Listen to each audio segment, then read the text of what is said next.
Genesis chapter 21, the birth of Isaac. Now the Lord was gracious to Sarah, as he had said, and the Lord did for Sarah what he had promised. Sarah became pregnant and bore a son to Abraham in his old age, at the very time God had promised him.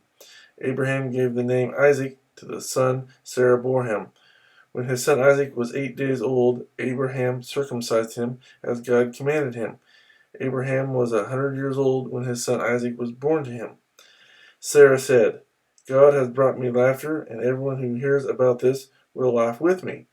And she added, Who would have said to Abraham that Sarah would nurse children? Yet I have borne him a son in his old age. Hagar and Ishmael sent away. The child grew and was weaned, and on the day Isaac was weaned, Abraham held a great feast. But Sarah saw that the son whom Hagar the Egyptian had borne to Abraham was mocking, and she said to Abraham, Get rid of that slave woman and her son, for that slave woman's son will never share in the inheritance with my son Isaac. The matter distressed Abraham greatly because it concerned his son. But God said to him, Do not be so distressed about the boy and your maidservant. Listen to whatever Sarah tells you, because it is through Isaac that your offspring will be reckoned. I will make the son of the maidservant into a nation also, because he is your offspring. Early the next morning, Abraham took some food and a skin of water and gave them to Hagar. He set them on her shoulders and then sent her off with the boy. She went on her way and wandered in the desert of Beersheba. When the water in the skin was gone, she put the boy under one of the bushes.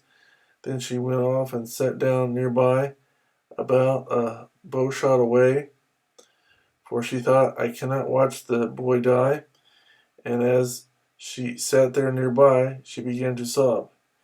God heard the boy crying, and the angel of God called to Hagar from heaven and said to her, What is the matter, Hagar? Do not be afraid. God has heard the boy crying as he lies there. Lift the boy up and take him by the hand, for I will make him into a great nation. Then God opened her eyes, and she saw a well of water. So she went and filled the skin with water and gave the boy a drink. God was with the boy as he grew up. He lived in the desert and became an archer. While he was living in the desert of Paran, his mother got a wife for him from Egypt. The treaty at Beersheba. At that time, Abimelech and Phicol, the commander of his forces, said to Abraham, God is with you in everything you do. Now swear to me here before God that you will not deal falsely with me or my children or my descendants. Show to me in the country where you are living as an alien the same kindness I have shown to you. Abraham said, I swear it. Then Abraham complained to Abimelech about a well of water that Abimelech's servant had seized. But Abimelech said, I don't know who has done this. You did not tell me, and I heard about it only today. So Abraham brought sheep and cattle and gave them to Abimelech, and the two men made a treaty.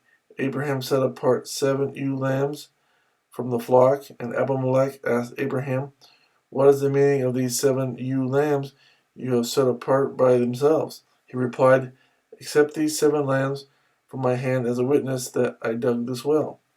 So this place was called Beersheba, because the two men swore an oath there.